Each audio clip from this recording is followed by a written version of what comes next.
షూటప్పుడే మాకు కొన్ని చిన్న చిన్న ఎక్స్పీరియన్స్లు అవి జరిగాయి. నెల్లింగ్లో షూట్ చేస్తున్నప్పుడు పైన ఎక్కడో థర్డ్ ఫ్లోర్లో ఎవరో ఒక మనిషి నించున్నట్టు అనిపించి నేను మైక్లో జరుగు అంటే ఎంతసేపు జరగట్లా. తర్వాత తెలిసింది అక్కడ. హిట్ టీవీ అభిమాన ప్రేక్షకులకు స్వాగతం. నేను మీ Nagendra Kumar. This a kind of interesting program. మొన్ననే కిష్కిందాపూర్ రిలీజ్ అయింది and it is running very good. Greater guns in the market. Audience అందరూ కూడా చాలా ఇంట్రెస్ట్గా చూస్తున్నారు ఆ సినిమా.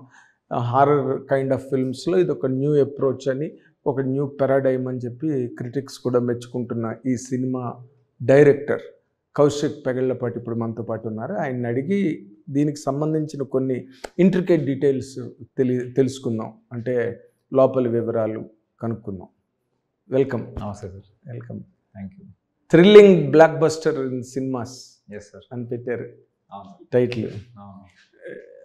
అంత కొట్టారా?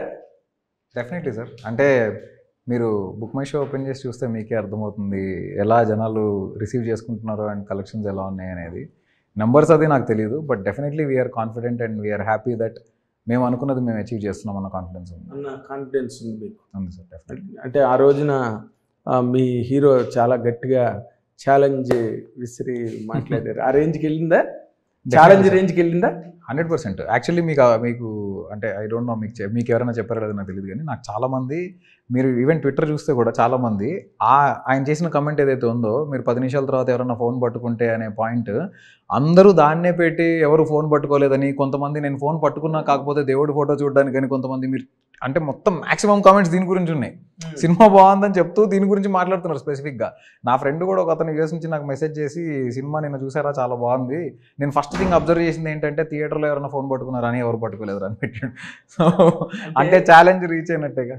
అంటే ఇప్పుడు ఇవాళ రేపు ఈ యంగర్ జనరేషన్ హీరోస్ సినిమాలో థ్రిల్ పక్కన పెట్టి ముందు ప్రెస్ మీట్స్లోని ఈవెంట్స్లోని ఒక థ్రిల్ క్రియేట్ చేయడానికి ట్రై చేస్తున్నారు. అది ఒక్కొక్కసారి పాజిటివ్ అవుతుంది, ఒక్కొక్కసారి నెగిటివ్ అవుతుంది. ఇది మీకు పాజిటివ్ అయిందా, నెగిటివ్ అయిందా? మాకు చాలా పాజిటివ్ అయింది సార్. ఆయన అలా చెప్పకపోయి ఉంటే పబ్లిక్ అంత నమ్మి ఫస్ట్ మీరు సింపుల్ మీకు ఎందుకు పాజిటివ్ అయింది అనేదానికి ఒకే ఒక ఎగ్జాంపుల్. సినిమా 12th రిలీజ్, మేము 10th రోజు రాత్రి ఒక షో వేసుకున్నాం. సారీ 10th రోజు రాత్రి మేము ఒక ప్రీమియర్తో స్టార్ట్ చేసి అది ఒక్కొక్కటి 11th ఒక ప్రీమియర్తో స్టార్ట్ చేసి అది ఒక్కొక్కటి పెంచుకుంటూ వెళ్ళి 66 ప్రీమియర్స్, ఆల్మోస్ట్ అన్ని హౌస్ఫుల్స్. ఓకే. సినిమా చూడకుండా ఎందుకైంది హౌస్ఫుల్? ఓన్లీ బికాస్ నమ్మారు. ఎక్కడో ఇతను ఇంత చెప్పాడంటే సినిమాలో మ్యాటర్ లేకుండా అంత కాన్ఫిడెంట్గా వచ్చి మాట్లాడరు కదా, ఇంత కాన్ఫిడెంట్గా చెప్పాడంటే ఏముందో చూద్దాం అనుకుని మన ట్రైలర్లు టీజర్లు చూసుంటారు. ఖచ్చితంగా ట్రైలర్ టీజర్ వాళ్ళకి అట్రాక్టివ్గా అనిపించుంటుంది. సో దెన్ వాళ్ళు సినిమా థియేటర్కి వచ్చారు. వాళ్ళు వచ్చిన తర్వాత వాళ్ళు సినిమా బాగుంది అని స్ప్రెడ్ చేసిన వర్డ్ ఆఫ్ మౌతే ఈరోజు సినిమా వాళ్ళని ఇలా నించోడానికి కారణమైంది. ఓకే. సో అది మాకు పాజిటివ్ అయింది. మీకు పాజిటివ్ అయినట్టు. అవును సార్. అది ఈ వరల్డ్ బిల్డింగ్ హారర్ ఫిల్మ్స్కి వచ్చినప్పటికీ మీరు ఎంత చేద్దాం అనుకున్నా ఎక్కడో తెలియని ఒక లూజ్ ఎండ్, లేకపోతే ఎక్కడో తెలియని ఒక లూప్ హోల్ సినిమాని చాలా రోజులుగా జరుగుతున్న ప్రక్రియ అది. ఈ సినిమాలో కూడా అవి ఉన్నట్టుగా కొన్ని రివ్యూస్ వచ్చినాయి అండ్ పర్సనల్గా నేను కూడా ఫీల్ అయ్యాను. ఓకే. అవి ఎందుకు మీరు కరెక్ట్గా దాన్ని టైట్ చేయలేకపోయారు స్క్రీన్ ప్లేలో? అంటే నాకు టైట్ అనిపించిందే నేను రాశాను సార్ డెఫినెట్లీ. ఇంకోటి ఏంటంటే డెఫినెట్లీ మీరు అన్నట్టు కొంతమంది చెప్పారు దట్ సెకండ్ హాఫ్లో కొంచెం వీక్ కొన్ని పాయింట్స్ అనిపించినాయని. But at the same time there are also people who like second half better then first half. ఎవరో వద్దు, నా ఇంట్లో మా వైఫ్కే ఫస్ట్ హాఫ్ కన్నా సెకండ్ హాఫ్ నచ్చింది. ఓకే. తన రివ్యూ కాదా, తనది రివ్యూ కదా, తను కూడా ఒక ఆడియనే కదా. అలాంటప్పుడు ఫస్ట్ హాఫ్ కూడా నచ్చిందని చెప్పాలి. అప్పుడు ఫస్ట్ హాఫ్ ఎక్స్ట్రాడినరీ అనాలిగా. ఫస్ట్ హాఫ్ చూసి ఓకే బాగుంది, గుడ్ ఫిలిం అని అంది. సెకండ్ హాఫ్ చూసి ఎక్స్ట్రాడినరీగా ఉందండి. మరి నేనేం చెప్పలేదు, తన కథ తెలియదు, తన సినిమా చూసి ఇన్స్టెంట్గా వచ్చిన రియాక్షన్ అది. ఓకే. తనలాగానే నాకు చాలామంది, నేను థియేటర్కి వెళ్ళినప్పుడు నన్ను కలిసిన వాళ్ళు కూడా సెకండ్ హాఫ్లో ట్విస్ట్లు ఎదిరిపోయినా, సెకండ్ హాఫ్ బాగుందన్నా అని చెప్పిన వాళ్ళు చాలామంది ఉన్నారు. ఇప్పుడు కొంతమందికి ఫస్ట్ హాఫ్ ఎక్కువ నచ్చి సెకండ్ హాఫ్ తక్కువ నచ్చితే వాళ్ళదే రివ్యూ, మిగతా వాళ్ళది కాదు అని మనం అనడం కరెక్ట్ కాదు. లేదు. సో రెండు అంటే ఎట్ ద సేమ్ టైం నేను మీది రాంగ్ అని కూడా నేను అన్నాను. ఎందుకంటే did you not find any relevance in that review? Second half weak అయింది. లేదు సార్, దానికి I know why I know why you guys felt like that. దానికి నా దగ్గర ఒక ఆన్సర్ ఉంది. ఏంటంటే ఫస్ట్ హాఫ్లో మీకు అక్కడక్కడ హారర్ పడుతూ మీకు ఫస్ట్ హాఫ్లో స్టోరీ ఎక్కువ రివీల్ చేయకూడదు. సో సెకండ్ హాఫ్ ఏంటి, సెకండ్ హాఫ్ మొత్తం కంటెంట్ డ్రివెన్గా వెళ్ళాలి. మీకు ఎప్పుడైతే స్టోరీ చెప్పడం స్టార్ట్ చేశానో మనకేంటంటే thrills important more than story అనే కైండ్ ఆఫ్ మనం బేసిక్గా హారర్ అనే జానరాకి మనం ఒక సెట్ ఆఫ్ టెంప్లెట్కి అలవాటు పడిపోయి ఉన్నాం. ఆ టెంప్లెట్ ఏంటంటే లాస్ట్ 20 minutes దాకా ఎంగేజ్ చేసుకుంటూ జస్ట్ థ్రిల్స్ పెట్టుకుంటూ వెళ్ళి లాస్ట్ 20 minutes ముందు మాత్రమే మనం ఫ్లాష్ బ్యాక్ ఓపెన్ చేసి అప్పుడే ఆ గోస్ట్ ఎవరో చెప్పి వాళ్ళ బాధ ఏంటో చెప్పి ఫినిష్ చేయడం అనే టెంప్లెట్కి మనం అలవాటు పడి ఉన్నాం. I wanted to break it. నేను రాసేటప్పుడే I wanted to break it. ఆ బ్రేక్ చేసిన రోజే నాకు తెలుసు that there will be people who will say ముందే రివీల్ చేయకుండా ఉండాల్సింది, లాస్ట్లో పెట్టి ఉండాల్సింది అని చెప్పేవాళ్ళు కూడా ఉంటారు. ఈ పర్సెంటేజ్ కూడా ఉంటుందని నేను తెలిసే I open it. But at the same time అది ఓపెన్ చేశాక కూడా ఇవాళ సినిమా 3వ రోజు కూడా ఇంత స్ట్రాంగ్గా నించుంది అంటే టైట్ స్క్రీన్ ప్లే ఉండకపోతే అసలు ఇంపాసిబుల్ సార్. అది మీరు వెరీ సింపుల్ లాజిక్. మాతో పాటు ఇంకో సినిమా వచ్చింది, మాకన్నా ముందు ఇంకో సినిమా వచ్చింది, అన్ని సినిమాలు బాగున్నాయని టాక్ వచ్చింది. వచ్చినప్పుడు జనాలు మన సినిమాకి ఇంతలాగా వస్తూ మనకి హౌస్ఫుల్స్ పడుతూ ఫుట్ఫాల్ ఇంత బాగుంది అంటే definitely strong word of mouth లేకపోతే అసలు హైలీ ఇంపాసిబుల్. అది highly impossible. So there are people who like first half better than second half, there are people who like second half better then first half. But I believe cinema అనేది మనం హాఫ్ల కింద divide చేసి చూడాల్సింది కాదని నేను చాలా బలంగా నమ్ముతాను సార్. ఎందుకంటే ఇది టోటాలిటీలో చూడాల్సిన ఫిల్మ్. ఏదైనా సినిమా అనేది ఒక టోటాలిటీలో చూడాలి. ఆ టోటాలిటీలో నేను కొన్ని ఎలిమెంట్స్ బలంగా నమ్మి అరే ఇక్కడ హోల్డ్ చేస్తుంది సినిమా అని నేను నమ్మిన ఉంటాయి కదా. అవును, అలా హోల్డ్ అవ్వకపోయి ఉంటే ఇవాళ ఇలా ఇంత వర్డ్ ఆఫ్ మౌత్ అయితే ఉండదుగా. అవును. సో నేను నమ్మిన ఏదైతే ఉందో అది వర్కౌట్ అయినట్టేగా. కరెక్ట్. ఈ సినిమాకి మొట్టమొదటి బెల్లంకొండ సాయి శ్రీనివాస్ అనుకుని కథ రాయడం జరిగిందా? కథ రాసిన తర్వాత బెల్లంకొండ సాయి శ్రీనివాస్ అనుకోవడం జరిగిందా? ఫస్ట్ కథ రాయడం జరిగింది. దాని తర్వాత ఎవరు అని ఆలోచిస్తున్నప్పుడు ఒక 2-3 ఆప్షన్స్ అనుకుని ఫైనల్గా నేను ఒక రోజు 2-3 ఆప్షన్స్ ఎవరు అనుకున్నారు? ఎందుకు లేదు సార్, వాళ్ళతో అవ్వలేదు కదా. ఇప్పుడు ఏంటంటే ఇంత అయిపోయిన తర్వాత నేను ఒక్కసారి there are 2 ways Kaushik sir. One is దీనికి యాప్ట్ హీరోని లేకపోతే యాప్ట్ లీడ్ని సెలెక్ట్ చేసుకోవడం మీ మైండ్లో ఉంటుంది యాక్చువల్గా. అవును, that may happen or may not happen. అవును, మీ మైండ్లో ఉంటుంది. కరెక్ట్. ఆ రన్లో ఒక్కొక్కసారి మీరు అనుకున్న వాళ్ళు మీకు దొరకరు, దొరికిన వాళ్ళతో సెటిల్ అవుతారు. ఓకే, బట్ ఇది అలా సెటిల్ అయ్యి తీసిన సినిమా అయితే కాదు, అది గ్యారంటీ. ఎందుకంటే బెల్లంకొండ శ్రీనివాస్ గారు దొరికారు కాబట్టి ఆయనతో సినిమా తీద్దాం అనుకుని తీసిన సినిమా ఖచ్చితంగా కాదు. నేను ఆయనకి నేనే మెసేజ్ చేసి నేను ఈ కథ మీకు చెప్దాం అనుకుంటున్నాను. అంటే మీరు అనుకున్న 2-3లో సాయి శ్రీనివాస్ ఒక డెఫినెట్లీ నేను అనుకున్న లిస్ట్ ఆఫ్ ఆప్షన్స్లో ఈయన ఉన్నారు. అంటే లిస్ట్ ఆఫ్ ఆప్షన్స్ అంటే ఎవరెవరికి బాగుంటుంది కథ అని మనం కొన్ని అనుకుంటాం కదా. మేబీ ఇతనికి బాగుండొచ్చు, మేబీ ఇతనికి బాగుండొచ్చు అని మనం కొన్ని అనుకుంటాం కదా. అందులో ఖచ్చితంగా సాయి శ్రీనివాస్ గారు ఉన్నారు. ఇంకొక ఇద్దరు ఎవరు కాదు. That gains interest. You are still నువ్వు సినిమాలో బ్రేక్ చేసావు ఆ రెగ్యులర్ స్ట్రక్చర్, ఇంటర్వ్యూలో బ్రేక్ చేయలేకపోతున్నావు.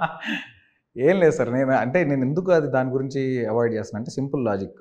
ఇప్పుడు నేను ఆల్రెడీ ఇది కథ చెప్పి ఈయన ఈ క్యారెక్టర్లో చూసి పర్ఫెక్ట్గా ఆయనతోటి నేను అలా ఎగ్జిక్యూట్ చేసుకుని ఆయన అంత పర్ఫెక్ట్గా పర్ఫామ్ చేసి ఇప్పుడు నేను వేరే ఏ పేరు చెప్పినా ఆడియన్స్ కంపేర్ చేసుకోవడం స్టార్ట్ చేస్తారు. నాకు ఆడియన్స్కి రాఘవ్ అంటే బెల్లంకొండ శ్రీనివాస్ గారు మాత్రమే గుర్తురాలి, ఇంకెవరు గుర్తురాకూడదు, అంతే.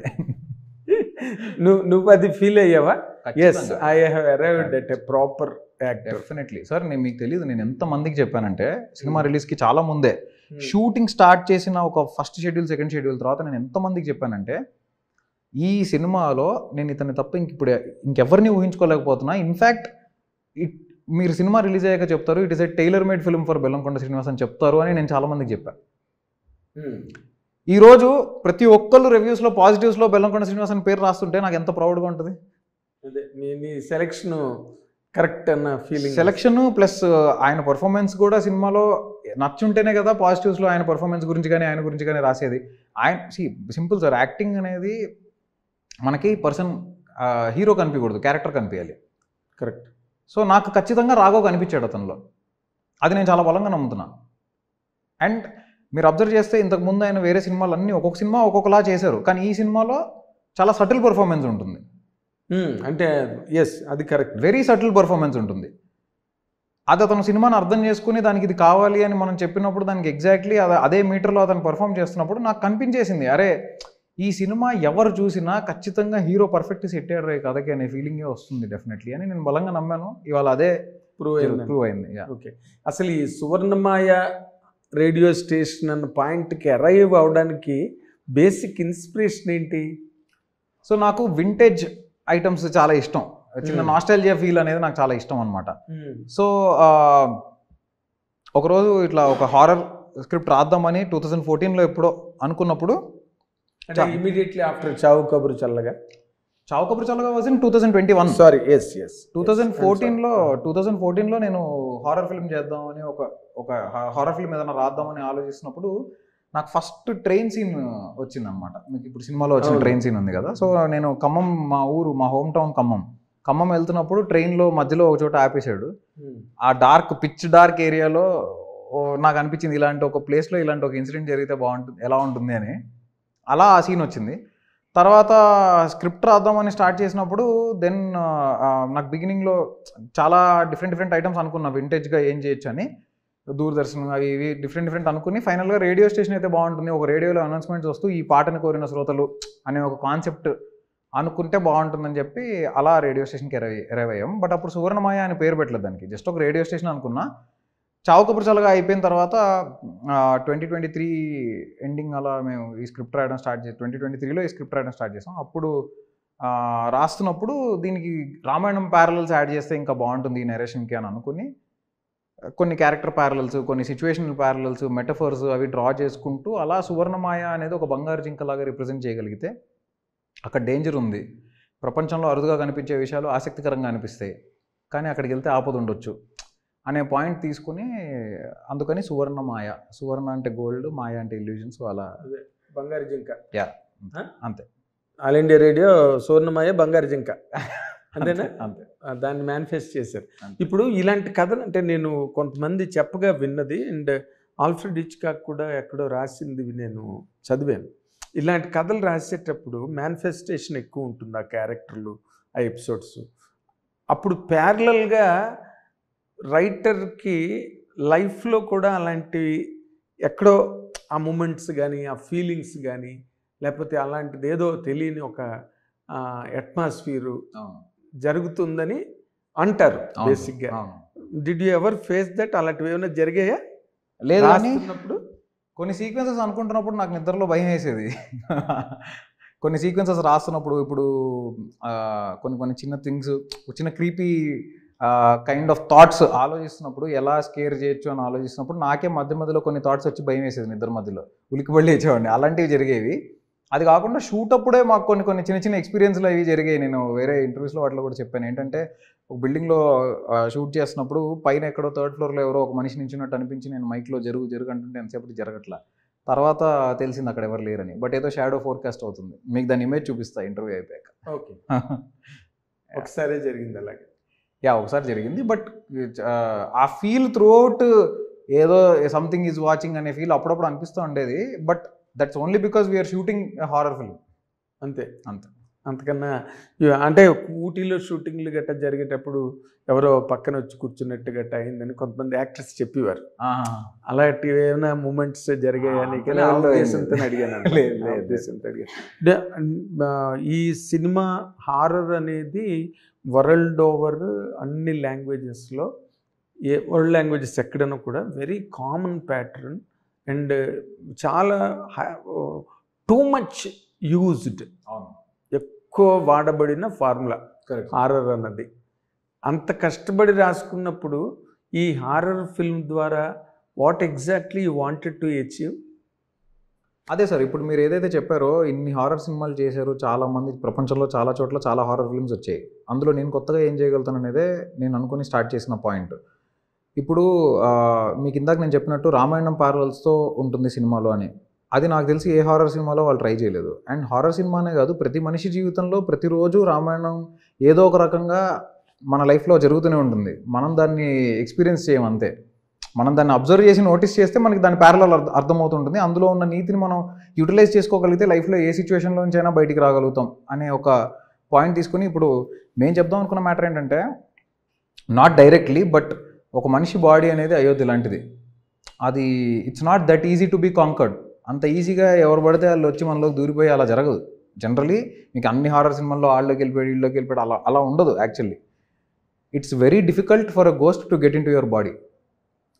ఓన్లీ వెన్ యువర్ ఆనందరామ, మనలో ఉన్న ఆనందాన్ని మనం కోల్పోయి మనలో ఉన్న హ్యాపీనెస్ని మనం ఎక్సైల్కి పంపించి అప్పుడే మన అయోధ్యకి అప్పుడే మన our body will be prone to be attacked. So until we are happy, until we are strong, మన ధర్మం మనం చేసుకుంటూ మనం హ్యాపీగా ఉంటూ మనం స్ట్రాంగ్గా ఉన్నంత వరకు ఏది మనల్ని ఏమి చేయలేదు. సో అది మనం ఇండైరెక్ట్ వేలో మెటఫరికల్గా రిప్రజెంట్ చేస్తూ చెప్దామని అనుకున్నాం. అండ్ అదే చెప్పే ప్రయత్నం జరిగింది. అండ్ దానివల్లే మీకు సినిమాలో అబ్జర్వ్ చేస్తే ఫస్ట్ ఒక బీటిల్తో స్టార్ట్ అయ్యి మెల్లిమెల్లిగా దాని తర్వాత అనుపమ అలా, అంటే ఇట్స్ నాట్ లైక్ డైరెక్ట్గా ఎవరిలోకి వెళ్ళిపోయారు అన్నట్టుగా ఉండదు మన సినిమాలో. అదే గ్రాడ్యువల్ ట్రీట్మెంట్ జరిగింది ఉంటుంది. సో అది that is something that we did differently. రెండోది ఏంటంటే మా సౌండ్ ఫైనల్ మిక్స్ చేసిన రాజాకృష్ణ గారు సినిమా చూశాక నాకు ఫస్ట్ చెప్పిన మాట ఏంటంటే 90% ఆఫ్ ద టైమ్స్ హారర్ ఫిల్మ్స్లో ఫ్లాష్ బ్యాక్స్ వర్కౌట్ అవ్వవు, మీ సినిమాలో వర్కౌట్ అయిందే ఫ్లాష్ బ్యాక్ అని అన్నాడు. మొత్తం సినిమా అంతా ఎలాగో అన్ని హారర్ సినిమాల్లో బాగానే ఉంటుంది, బట్ ఆ ఫ్లాష్ బ్యాక్ దగ్గర మొత్తం పోతుంది, బట్ నీ సినిమాలో యూ క్రాక్డ్ ఇట్ దేర్ అని అన్నాడు ఆయన. Because the horror film the flash back that we treated is very different. It's not something that you have seen somewhere. ఖచ్చితంగా మీరు ఎక్కడో వేరే చోట చూసిన ఫ్లాష్ బ్యాక్ అయితే కాదు. అంటే ఈ స్క్రీన్ ప్లే చేయడానికి ఎక్కడ ఎవరిని ఫాలో అవ్వడం కానీ, అంటే వరల్డ్లో గ్రేటెస్ట్ డైరెక్టర్స్ చేసిన జానర్ ఇది. అవును సార్, అలా ఫాలో అయిన సిచ్యువేషన్ ఎప్పుడు లేదు. నేను నా గట్ని ఫాలో అవుతా ఫస్ట్ మోర్ దెన్ ఎనీథింగ్. నా ఇన్స్టింక్ట్స్ని నా గట్. అంటే what is your study on that horror film kind of genres? నేను చాలా హారర్ సినిమాలు చూశాను సార్. ఖచ్చితంగా నేను చాలా హారర్ సినిమాలు ఈ సినిమా రాసే ప్రాసెస్లో కూడా చూశాను. కానీ ఎందుకు చూశానంటే అది చేయకూడదు అని తెలుసుకోవడానికి చూశాను. వాళ్ళు ఆల్రెడీ ఏం చేశారు, మనం ఇది చేయకూడదు అని తెలుసుకోవడానికి చూశాను. ఎందుకంటే మీకు చాలా వరకు ఇందాక నేను చెప్పినట్టు మీకు లాస్ట్ 20 minutesలో రివీల్ అవుతుంది. 90% ఆఫ్ ది హారర్ ఫిల్మ్స్ నేను చూసినప్పుడు కూడా నాకు అలానే అనిపించాయి. సో లేదా హారర్ ఫిల్మ్స్ అనే పేరుతో గోర్ ఎక్కువ ఉన్న సినిమాలు కూడా మనం చూస్తుంటాం.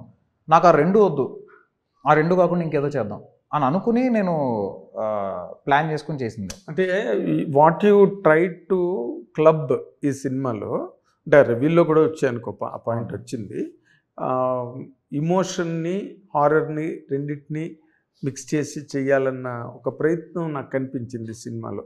ఓకే, బ్యాలెన్స్ అయింది అని అనిపించిందా నీకు? అంటే నేను ఎమోషన్ని హారర్ని బ్లెండ్ చేయాలని నేనైతే అనుకోలేదు సార్. నేను అనుకున్నది there is certainly an emotion in the film. There is an emotion. కాకపోతే ఆ ఎమోషన్ పెట్టడానికి ఒక పర్పస్ ఉంది. ఏంటంటే సెకండ్ హాఫ్ స్టార్ట్ చేయగానే ఓకే ఇది కూడా ఒక టెంప్లేటెడ్ హారర్ ఫిల్మ్, ఇందులో ఒక ఫ్లాష్ బ్యాక్, ఆ ఫ్లాష్ బ్యాక్లో ఒక సింపతి కొంచెం ఇలా ఉంటుంది అని అనుకుని అమ్మని ఇది కాదా అనే పాయింట్. అంటే ఆ బేసిక్గా it's a part off screen play treatment. ఆ స్క్రీన్ ప్లే ట్రీట్మెంట్లో ఏంటంటే మనము ఒకసారి రివీల్ చేసేసాక ఇంకెంత ఎక్సైటింగ్గా చెప్పొచ్చు దాన్ని అని అనుకునే ప్రాసెస్లోనే దాన్ని డిఫరెంట్ ట్విస్ట్ అండ్ టర్న్స్ తిప్పుతూ ఎలా ఫైనల్గా క్లైమాక్స్కి తీసుకెళ్దాము అనే పాయింట్లో నేను అనుకున్న ట్రీట్మెంట్ అది. సో ఆ ట్రీట్మెంట్లో భాగంగానే ఆ ఎమోషన్, అండ్ ఆ ఎమోషన్ లేకపోతే మీకు తర్వాత వచ్చేది కనెక్ట్ అవ్వదు. అందుకని ఎమోషన్ వెళ్ళాం తప్ప ఇట్స్ నాట్ లైక్ ఎమోషన్ని హారర్తో బ్లెండ్ చేయాలి అని అనుకుని చేసింది కాదు. కథలో ఇది ఉండాలి, ఇది ఉంటేనే తర్వాత అది కన్వే అవుతుంది. మీకు ఇప్పుడు ఆ ఫస్ట్ ఫ్లాష్ బ్యాక్లో వచ్చే ఎమోషన్ కన్వే అవుతేనే దాని తర్వాత వచ్చేది కన్వే అవుతుంది. అందుకని కన్వే చేయడం కోసం ప్లాన్ చేసుకునే ఎమోషన్ అది. అండ్ సెకండ్ థింగ్ ఏంటంటే there are chances that some people who might like this emotion, ఇది నచ్చి దీన్ని కంటిన్యూ చేయాలని ఎక్స్పెక్ట్ చేసి కూడా ఉండొచ్చు. ఫర్ ఎగ్జాంపుల్ ఇప్పుడు నేను ఒక ఫ్లాష్ బ్యాక్ చెప్పాను సార్, ఆ ఫ్లాష్ బ్యాక్లో ఒక ఎమోషన్ ఉంది, ఈ ఎమోషన్ కంటిన్యూ అవ్వాలి తర్వాత అని అనుకున్న వాళ్ళు కూడా ఉండొచ్చు. అది కంటిన్యూ అవ్వదు, ఎందుకంటే that's not what I wanted to do. మీకు అర్థమైంది కదా సార్? అంటే నేను కథ చెప్పకుండా చెప్పడానికి ఎంతవరకు కుదిరితే ఎంతవరకు ట్రై చేస్తున్నాను. నేను కథ నిన్ను అడగట్లేదు, ఎందుకంటే హారర్ ఫిల్మ్స్కి పాయింట్లు విల్ బి వెరీ థిన్. అదే most important and most vulnerable stories in the world are horror stories. Correct. ఒక బిట్ కనుక వదిలితే ఒక మంచి ఖుష్వంత్ సింగ్ జోక్ కూడా ఉంది. ఒక హారర్ ఫిల్మ్కి ఒక చిన్న కుర్రాడు 10 years బాయ్ బ్లాక్ టికెట్లు అమ్ముతున్నాడు. ఒక పహిల్వాన్ గారు సినిమా చూడడానికి వచ్చాడు. ఓకే, టికెట్లు ఉన్నాయి రా అని అంటే వీడు ఆ పర్సనాలిటీ చూసి ఎక్కువ రేటుకి అమ్మచ్చు ఈ పర్సనాలిటీలని లెక్కేసుకుని వాడు నా దగ్గర ఉంది సార్ అని పరిగెట్టి ఇచ్చాడు. అంటే అతను ఆ టికెట్ వాడి చేతిలో తీసుకుని గ్రాప్ చేసి he was just going to enter the theatre. వీడు వెనకాతలు పరిగెట్టాడు, సార్ నా డబ్బులు ఇవ్వండి సార్ డబ్బు 20 రూపాయలు సార్ అంటున్నాడు. వాడు ఏం పట్టించుకోవట్లేదు, వెళ్ళిపోతున్నాడు. వెళ్ళిపోతుంటే వీడు కనీసం నా టికెట్ డబ్బులనే ఇచ్చేయండి సార్ అని కూడా అరిచాడు. వాడు అది కూడా పట్టించుకోవట్లేదు. He was just about to enter theatre and SIT in his chair. అప్పుడు ఈ కుర్రాడు బయట నుంచి అరిచాడు, మీరు డబ్బులు ఇవ్వకపోతే సస్పెన్స్ చెప్పేస్తాం సార్ అని. వాడు వచ్చి పే చేశాడు అంటే వాడు బయటకు వచ్చి వద్దు చెప్పొద్దు, డబ్బులు ఇచ్చేయాలి. సో ఆ ప్యాటర్న్ ఉంది హారర్ ఫిల్మ్కి. నైస్. అయితే మీరు డైరెక్టర్, రైటర్స్ ఒక ఫ్యామిలీ డ్రామా రాసిన, ఒక ఎంటర్టైన్మెంట్ రాసిన, ఒక లవ్ స్టోరీ రాసిన, లేకపోతే సోషల్ ఇష్యూస్ ఏం రాసినా కూడా we are part of those emotions, we are part of those setups అన్నిట్లో మనం ఉన్నాం. Correct sir. ఈ సొసైటీలో రైట్. కరెక్ట్. దానికి కనెక్ట్ అవుతారు, ఏదో ఒక ఇన్స్పిరేషన్ తీసుకుంటారు, రాస్తారు. అవును. బట్ హారర్ ఫిల్మ్స్ అన్నవి, హారర్ స్టోరీలు మన లైఫ్లో జరగవు. అవును. ఎక్కడో చెప్తారు ఎవరో దెయ్యం పట్టిందని, దెయ్యం కనిపించిందని. ఇది ఇది ఈ ట్రాన్స్ఫర్మేషను ఇటు పక్కకి ఎందుకు వెళ్ళాలని అనిపించింది? Was there any episode in your life any time, మీ చైల్డ్హుడ్ నుంచి కానీ, లేకపోతే అదేదైనా పుష్ బ్యాక్ ఉందా కథ మీద? లేదు లేదు సార్. నాకు ఎందుకు వెళ్ళాలనిపిస్తుంది అంటే, మీరు ఇప్పుడు చెప్పినట్టే it's not part of our eco system. మనం చూడము, మన లైఫ్లోనే ఉండదు అసలు ఎక్కడ. అందుకే రాయడం డిఫికల్ట్, తీయడం డిఫికల్ట్. అది తీసి ప్రూవ్ చేసుకుంటే మనం వేరే ఏ జానర్ అయినా అటెంప్ట్ చేయొచ్చు అనే కైండ్ ఆఫ్ ఒక కాన్ఫిడెన్స్ వస్తుంది మనకి. రెండోది ఏంటంటే, నాకు చిన్నప్పటి నుంచి I was very much fascinated towards fantasy and horror. నాకు ఫ్యాంటసీ సినిమాలైనా హారర్ సినిమాలైనా నాకు చాలా ఇష్టం. ఎందుకంటే అది రియల్ లైఫ్లో జరిగేది కాదు, ఒక లార్జర్ దెన్ లైఫ్ పిక్చర్ కనిపిస్తుంది కాబట్టి. అందుకే నేను హారర్ చూస్ చేసుకున్నాను. అండ్ మోర్ దెన్ ఎనీథింగ్, నాకు హారర్ సినిమాలు ఎందుకు ఇష్టం అంటే కూడా ఆ edge of the seat experience ఇస్తుంది కదా. సో నాకు అలాంటి సినిమాలు చూడడం చాలా ఇష్టం థియేటర్లో. అందుకే నేను పైగా ఇప్పుడున్న సిచ్యువేషన్లో థియేటర్కి జనాలు రావట్లేదు సార్ అంత ఈజీగా. మనం మంచి సినిమా ఇస్తే వాళ్ళు ఎప్పుడైనా వస్తారు. కానీ ఇప్పుడు ఈ మధ్యకాలంలో చూసుకుంటే ట్రెండ్ చాలా వరకు ఖాళీగా ఉంటున్నాయి థియేటర్ హాల్స్ అన్ని, చాలా ఖాళీగా ఉంటున్నాయి. మీకు డిస్ట్రిబ్యూటర్స్ వాళ్ళందరూ కూడా బయటకు వచ్చి చెప్తున్న సిచ్యువేషన్స్ మీరు చూసే ఉంటారు. అయ్యో, అసలు మనకి ప్యారలల్గా అక్కడ ఏదైనా ఇంగ్లీష్ ఫిల్మ్ రిలీజ్ అయితే అవన్నీ బుక్ మై షోలు గంటలో ఎగిరిపోతున్నాయి. మన సినిమాలేమో అన్ని హరితహారాలు, అదే గ్రీన్ బెల్ట్, అదే సినిమాలన్నీ కూడా. అందుకనే అలాంటి ఒక సినారియోలో మనం ఖచ్చితంగా ఒక edge of the seat experience ఇచ్చి, ఇప్పుడు దీని సౌండ్ మీరు అబ్జర్వ్ చేస్తే రాధాకృష్ణ గారు ఫైనల్ మిక్స్ ఎలా చేసామంటే, డాల్బీ అట్మాస్లో మీకు ఒక్కొక్క స్పీకర్లో ఏ స్పీకర్ నుంచి ఏది వినిపించాలి, సరౌండ్ ఎలా ఉండాలి, సో ఏ టైంలో సౌండ్ ఎక్కడి నుంచి ఎక్కడికి మూవ్ అవ్వాలి, అంత ప్లాన్ చేసుకుని చేసినప్పుడు మీకు అది ఇంట్లో కూర్చొని చూస్తే రాదా experience. It's only theatrical experience. That is the reason I wanted to make a theatrical film. A movie like Kishkindapuri gives them so much of high. You know why? Because there's a lot of things to play around with sound. And Kishkindapuri has proved, like, you know, the theatrical experience which you are going to get from Kishkindapuri it will be amazing. I'm 100% sure you will enjoy the sound for Kishkindapuri. And please do come to the theaters and watch it in a proper Dolby Atmos room, and you will get 100% satisfaction on the sound. Horror genre ఎంచుకోవడానికి కారణం ఏంటంటే, అది ఖచ్చితంగా థియేటర్లో చూడాలని audience కూడా feel అవుతారు. ఇప్పుడు చూడండి, మీరు మౌత్ టాక్ కూడా ఎలా ఉందంటే, చాలామంది వెళ్ళి చూడు సినిమా థియేటర్లో చూడని చెప్తున్నారు. ఎందుకు? ఆ సౌండ్, ఆ ఎక్స్పీరియన్స్, ఆ విజువల్, ఓవరాల్గా అవన్నీ కలిపి ఒక మంచి థియేటర్కల్ ఎక్స్పీరియన్స్ ఇచ్చాయి కాబట్టి వాళ్ళే వెళ్ళి 10 మందికి మీరు వెళ్ళి థియేటర్లో చూడండి అని చెప్తున్నారు. కాబట్టి మాకు లక్కీలీ ఇవాళ ఈ పొజిషన్లో ఉన్నాం మేము. అఫ్కోర్స్ ఇప్పుడు మీరు రాసుకున్నప్పటి నుంచి కథని చర్చలు, ఫైనల్ వెర్షన్స్ ఇంత జరుగుతుంది. ఒక కథ తయారు చేసే దానిలో పెద్ద ల్యాబొరేటరీ వర్క్ జరుగుతుంది. బట్ సినిమా వన్స్ బయటకు వచ్చిన తర్వాత there will be a downpour of reviews on that, and you will be exposed to all kinds of opinions. అంతకుముందు చెప్పరు కదా మీరు, 1,00,000 మందికి వచ్చి చెప్పరుగా కథ బయటకు వచ్చి. కరెక్ట్. నలుగురు కూర్చొని తయారు చేసుకుంటారు. రిలీజ్ అయ్యి రివ్యూలు వచ్చి పబ్లిక్ ఒపీనియన్, పబ్లిక్ టాక్ అంతా విన్న తర్వాత do you feel at any given place, అరే మనం దీన్ని ఫిల్ చేయలేకపోయాం, ఇది నిజంగానే ఇలా చేస్తుంటే బాగుండేదేమో అన్న ఫీలింగ్ ఎప్పుడైనా వచ్చిందా? ఒకే ఒక్క సీక్వెన్స్కి వచ్చింది సార్, మిగతాదంతా ఐఎమ్ వెరీ హ్యాపీ. ఒక్క సీక్వెన్స్కి నాకు అనిపించింది, డిల్యూషనల్ వరల్డ్ సీక్వెన్స్ ఒకటి ఉంటుంది క్లైమాక్స్లో. అవును, ఆ డిల్యూషనల్ వరల్డ్ సీక్వెన్స్లో అవతల ఒక విలన్ ఉంటే బాగుండేదేమో అని అనిపించింది, because after what people told. కానీ దిస్ వాజ్ ఆల్సో, అంటే మేము ఫస్ట్ అనుకున్నదే అది. మీ క్లైమాక్స్లో హీరో ఒక డిల్యూషనల్ వరల్డ్లోకి వెళ్ళి పడతారు కదా, ఆ డిల్యూషనల్ వరల్డ్లో అవతల పక్క విలన్ ఉండాలనేదే ఫస్ట్ అనుకున్నాం. అంటే శాండీ మాస్టర్ ఎందుకు తీసారు మరి? అది దాని తర్వాత ఒక కాన్సెప్ట్ అనుకున్నాం సార్ యాక్చువల్గా. ఆ కాన్సెప్ట్ ఏంటంటే in today's world both Ram and Ravana are in you. మనలోనే ఉన్నారు రాముడు రావణాసురుడు. The fight is between us. మనకి దయ్యం పట్టడం అంటే విత్ ఇన్ అస్. మనకి దయ్యం పట్టడం అంటే బయట నుంచి ఏదో ఎక్స్టర్నల్ ఫోర్స్ కన్నా నా లోపల ఉన్న దయ్యాన్ని నేను ఫస్ట్ వదిలించుకోవాలనేది ఏదైతే ఉంటుందో, మనలోనే గుడ్ ఉంది, మనలోనే బ్యాడ్ ఉంది, the evil is in you, the good is in you. ఈ రెండింటికి మధ్య ఫైట్ కదా అనే పాయింట్ మీద అలా వెళ్ళడం జరిగింది. అందుకే రెండో క్యారెక్టర్ వెళ్ళి అక్కర్లేదు, ఇందులో వీళ్ళని వెళ్ళి ఉన్నాడు అన్నట్టు అనేది that was the intention. Because మీరు ఇప్పుడు చూస్తే ఈ రోజుల్లో మనకి పక్కన వాళ్ళతో మనం మాట్లాడడం. అపార్ట్మెంట్లలో మీరు అబ్జర్వ్ చేస్తే పక్క డోర్లో ఎవడు ఉంటున్నాడో కూడా మనకు తెలియదు. పక్క అపార్ట్మెంట్లో మర్డర్ అయినా తెలీదు. సో మనం పక్కన మనిషితోనే మాట్లాడినప్పుడు నీ ఫైట్ ఎవరితో? నీతోటే. నీ యుద్ధం నీతోటే. నీ లోపల ఉన్న ఈవిల్తో నువ్వు ఫైట్ చేసుకుంటున్నావు. అలాంటప్పుడు మన క్లైమాక్స్ అలానే ఉండాలి కదా అని కన్విన్స్ అయ్యి మేము అలా చేసాం. బట్ అది ఈ ఇంటెన్షన్ ఎంతమందికి కన్వే అయింది? లేకపోతే హీరోయిజం డ్రాప్ అవుతుందని ఏమైనా ఫీలింగ్ అసలు లేదు సార్. నాకు హీరో ఒక రోజు ఫోన్ చేసి, కౌశిక్ ఇది బెల్లంకొండ సినిమా కాదు, ఇది కౌశిక్ సినిమా, నీకు ఎలా కావాలంటే అలా తీ, నా కోసం ఫైట్ యాడ్ చేయడం, నా కోసం ఏదైనా ఒక ఎక్స్ట్రా సీన్. సాంగ్ ఎందుకు పెట్టారు? ఏది ఫస్ట్ సాంగ్ సార్? ఆ సాంగ్ కూడా మేము పేపర్ మీద అనుకున్నప్పుడు డిఫరెంట్ ఉండింది సార్ యాక్చువల్గా. అదేంటంటే నేను అనుకున్న కాన్సెప్ట్ ఏంటంటే అసలు వీళ్ళ వరల్డ్ ఎస్టాబ్లిష్ చేద్దాము. వీళ్ళు ఎలా స్కూల్లో ఉన్నప్పుడు ఎలా కలిశారు, కాలేజ్లో ఉన్నప్పుడు ఎలా వాళ్ళ లవ్ గ్రో అయింది, ఫైనల్గా ఎలా కిష్కిందపురి అనే ప్లేస్కి వచ్చి ఇక్కడ గోస్ట్ వాకింగ్ టూర్ అనే దాంట్లో ఎలా సెటిల్ అయ్యారు అనేది నేను అనుకున్న idea. But for several reasons మా సిచ్యువేషన్స్ వల్ల మేము అది చేయలేకపోయాం. లాస్ట్లో మనకి ఉన్న సిచ్యువేషన్లో ఈ సెవరల్ రీజన్స్లో మెయిన్ రీజన్ ఏంటి? మెయిన్ రీజన్ ఏంటంటే మేము first music director Ajaneesh Loknath గారు అనుకున్నాం. అజనీష్ లోక్నాథ్ గారు అనుకున్నప్పుడు కొన్ని సాంగ్ చేయించుకుందామని నేను అక్కడికి వెళ్ళినప్పుడు time lines match అవ్వాల.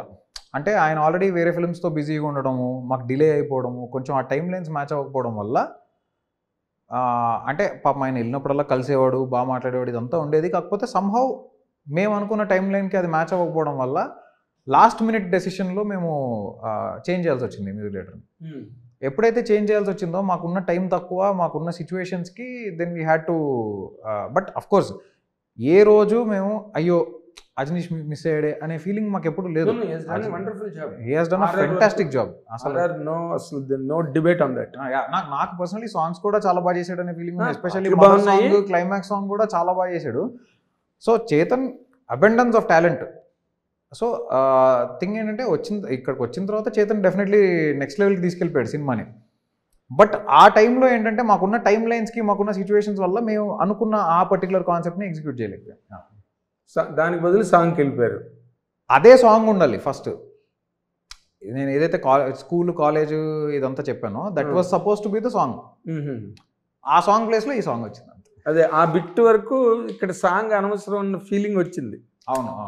That 3 minutes or 4 minutes or 2.5 minutes అక్కడ కూడా ఏదైనా కథ. ఎందుకంటే ఇప్పుడు అడివిశేష్ సినిమాల్లో సాధారణంగా సాంగ్స్ ఉండవు. అవును. కాకపోతే అది వెరీ అంటే అదేంటంటే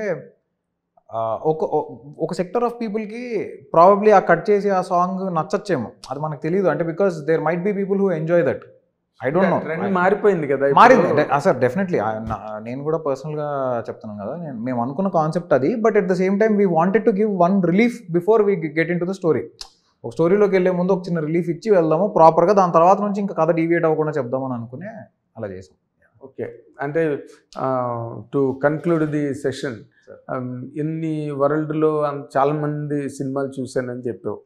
ఇది before you embarked on to making this film. Correct. Do you think that your film will stand apart?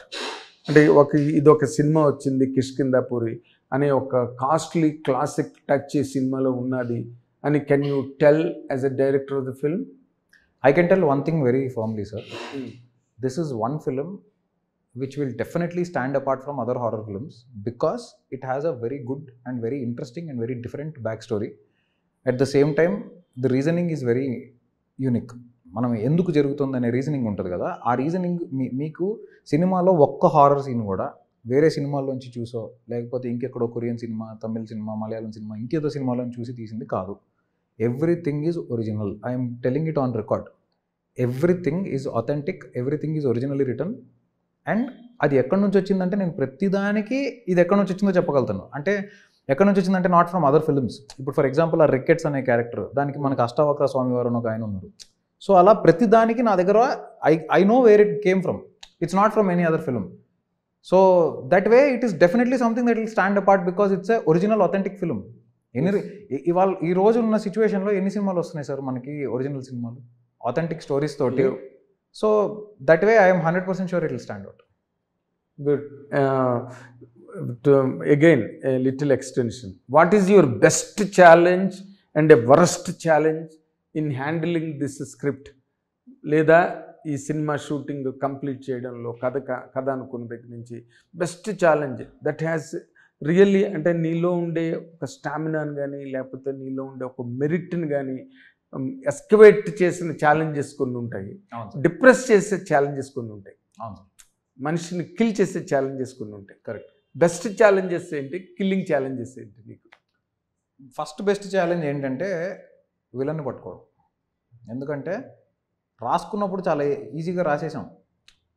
అది ఎలా అంటే how will someone perform that, ఆ రికెట్ అనేది ఎలా పర్ఫార్మ్ చేస్తారు అనేది కొంచెం అటు ఇటు అయితే నవ్వేస్తారు జనాలు, కామెడీ అయిపోద్ది అది.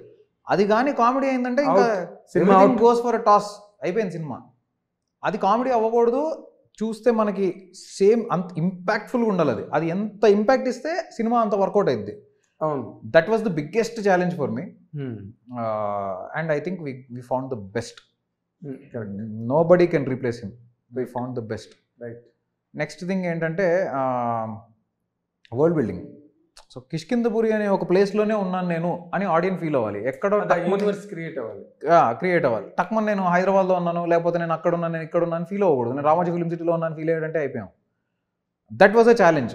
నాకు చాలామంది చూసిన తర్వాత అసలు సినిమా మొత్తం ఒక డిఫరెంట్ ప్లేస్లో జరుగుతున్న ఫీలింగ్ ఉంది, ఇమ్మర్సివ్ ఎక్స్పీరియన్స్ ఉందని చెప్తున్నప్పుడు నాకు అది అమ్మ పోన్లేరా ఇక్కడ సక్సీడ్ అయ్యామని అనిపించింది. బికాస్ దానివల్లే మేము ఆ వింటేజ్ కార్స్, వింటేజ్ ట్రైన్ మొత్తం ఒక kind of look and feel మేము సెట్ చేసాం సినిమాకి. ఆ లుక్ అండ్ ఫీల్ మొత్తం సెట్ చేసిన దానికి ఒకటే ఒక రీజన్ ఏంటంటే టు బిల్డ్ దట్ వరల్డ్. అది కనెక్ట్ అయినందుకు నేను happy. So that is again one of the biggest challenge. Worst challenge I think was the climax for me. నాకు క్లైమాక్స్ ఏంటంటే కాన్సెప్చువల్లీ చాలా డీప్ రూటెడ్ కాన్సెప్ట్ ఉంది నా దగ్గర. ఆ డీప్ రూటెడ్ కాన్సెప్ట్ ఎంతమందికి అర్థమవుతుందో నాకు తెలియదు. అదేంటి మళ్ళీ పారాడాక్సికల్, ఎందుకు అర్థం కాదు? ఇంత సినిమా అర్థమైన వాళ్ళకి కదా. అలా కాదు సార్, అంటే ఇప్పుడు మీకు ఫర్ ఎగ్జాంపుల్ మీరు కూర్చుని ఒక క్లాస్లో కూర్చుని ఎవరైనా లెక్చరర్ ఏదైనా చెప్తున్నప్పుడు కొన్ని థింగ్స్ చాలా ఈజీగా అనిపిస్తాయి, కొన్ని థింగ్స్ డిఫికల్ట్గా అనిపిస్తాయి అర్థం చేసుకోవడానికి. ఆర్ క్లైమాక్స్ ఈజ్ లైక్ మన మైథాలజీ నుంచి వచ్చిందే, మన స్క్రిప్చర్స్ నుంచి వచ్చిందే. బట్ ఇప్పుడు మీకు ఫర్ ఎగ్జాంపుల్ అంటే కానీ ఇన్డెప్త్ ఉంటుంది అది. మీకు బయటికి సినిమాలో కనిపించే అంత సింపుల్గా ఉండదు, అది లోపల చాలా ఉంటుంది దాంట్లో మ్యాటర్. అవును. ఇప్పుడు త్రయీ విద్య అనేది ఉంది. అవును. ఐఎమ్ 100% షూర్ చాలా మందికి తెలియదు అదంటే ఏంటో కూడా. అదేలే, చాలా విషయాలు తెలియని వాళ్ళు పబ్లిక్లో చాలా మంది ఉన్నారు. సో నాకు తెలీదు, నేను తెలుసుకుని తీసాను తప్ప గట్టు నువ్వు కదా తీయాలి కాబట్టి తెలుసుకుని. కరెక్ట్. నాకు కూడా తెలీదు, నేను తెలుసుకుని అది తీసాం. అది తీయడం వల్ల 10 మందికి తెలుస్తుంది కదా అనే ఒక హ్యాపీనెస్ కూడా ఉంది. అది ఇప్పుడు ఏంటంటే మనకు తెలియని విషయం చెప్తున్నప్పుడు కొంతమంది అరే ఇదేదో కొత్తగా చెప్తున్నాడు అని ఎక్సైట్ అయ్యే వాళ్ళు ఉంటారు, కొంతమంది ఏంట్రా ఇదేదో చెప్తున్నాడు. అది పెద్ద టాస్క్, అది నాకు చాలా పెద్ద ఛాలెంజ్ అది. బట్ ఐ థింక్ దానివల్ల పెద్దగా కంప్లైంట్ లేకుండా అందరికీ నాకు ఇప్పుడు అంటే నాకు వస్తున్న కాల్స్లో కానీ ఎవరు స్పెసిఫిక్గా దాని గురించి మాట్లాడలే. ఇక్కడ అయిపోయింది సినిమాలో, అది కలిసిపోయి మొత్తం ఒక ఫ్లోలో టోటాలిటీలో నచ్చిందిరా అమ్మాయి అనుకున్నా. అదేంటంటే మనకి లలిత శాస్త్రంలో కూడా ఉంటుంది ఇచ్ఛాశక్తి, జ్ఞానశక్తి, క్రియాశక్తి అనేది. So Dzire, thought and action, ఆ మూడు ఒక చోట ఉంటేనే ఆ ప్రాణం ఉన్నట్టు, అవి విడిపోయిన రోజు ఆ ప్రాణం కనుమరుగు అయిపోతుంది అనేది చాలా వెరీ డీప్ కాన్సెప్ట్ సార్ అది యాక్చువల్లీ. అంటే నాకు తెలిసి వేరే ఫిల్మ్స్లో దాని గురించి టచ్ చేయలేదు. అది టచ్ చేస్తున్నప్పుడు ఇప్పుడు what is easier for me, already tested and tried formula is easier for me కదా ఎవరికైనా. కాకుండా కొత్తగా ఏదో చెప్తున్నప్పుడు ఖచ్చితంగా కొంచెం ఆ ఛాలెంజ్ అయితే ఉంటుంది. చాలా పురిటి నొప్పులు పడ్డాం మొత్తానికి అయితే సినిమాకి. అండ్ ద వాయిస్ బిహైండ్ సువర్ణమయ వెతకడం అయితే నేను అందరికీ నేను నరేట్ చేసేవాడిని. నేను నరేట్ చేస్తున్నప్పుడు ఒకలా ఉంటుంది, అది నాకు ఎగ్జాక్ట్ అలానే కావాలి, ఏమాత్రం డిఫరెన్స్ ఉండకూడదు. అది వెతికి ఒక 60-70 మందిని వెతికి ఫైనల్గా we found somebody. All for the best. Thank you. All for the best. Yeah yeah and బాగుంది సినిమా 100%. Thank you. చూడాల్సిన cinema, edge of the seat, థ్రిల్లింగ్గా ఉంది ఉన్నంతసేపు, ఎక్కడ బోర్ కొట్టలేదు సినిమా. బోర్ కొట్టకపోతే చాలు. అవును సార్. అదే first score. Correct. First score. All the very best in all your coming attempts and endeavours. Thank you so much sir. Thanks a lot. Good luck, good luck. ఇది కౌశిక్ పెగళ్లపాటి ప్రయాణం ఈ కిష్కిందాపూర్లో. మీరు కూడా చూసి ఎంజాయ్ చేయండి. Thank you very much. Hit TV app, ఇందులో short news, live news, entertainment shows, movies, digital magazines తో పాటు మీ జిల్లా వార్తలను కూడా ఫ్రీగా చూడొచ్చు. ఇంకెందుకు ఆలస్యం, వెంటనే హిట్ టీవీ యాప్ ని డౌన్లోడ్ చేసుకుని ఫ్రీగా ఎంటర్టైన్మెంట్ పొందండి. Hit TV app. Hit TV app. Please download hit TV app. Hit TV app ని ఫ్రీగా డౌన్లోడ్ చేసుకొని ఎంజాయ్ చేయండి. మీకు నచ్చిన ఎంటర్టైన్మెంట్ కోసం హిట్ టీవీ యాప్ ని ఫ్రీగా డౌన్లోడ్ చేసుకొని ఎంజాయ్ చేయండి. హిట్ టీవీ యాప్ ని డౌన్లోడ్ చేసుకుని ఆస్వాదించండి, ఆశీర్వదించండి. ఇంతమంది సెలబ్రిటీలు హిట్ టీవీ యాప్ ని డౌన్లోడ్ చేసుకోండి అని చెప్తున్నారంటే ఎంత మంచి యాప్ ఆలోచించండి. అమెరికా అమెరికా అమెరికా అమెరికాలో చదవాలనుకునే వాళ్ళకి విశ్వసనీయమైన పేరు మన శౌర్య కన్సల్టెన్సీ.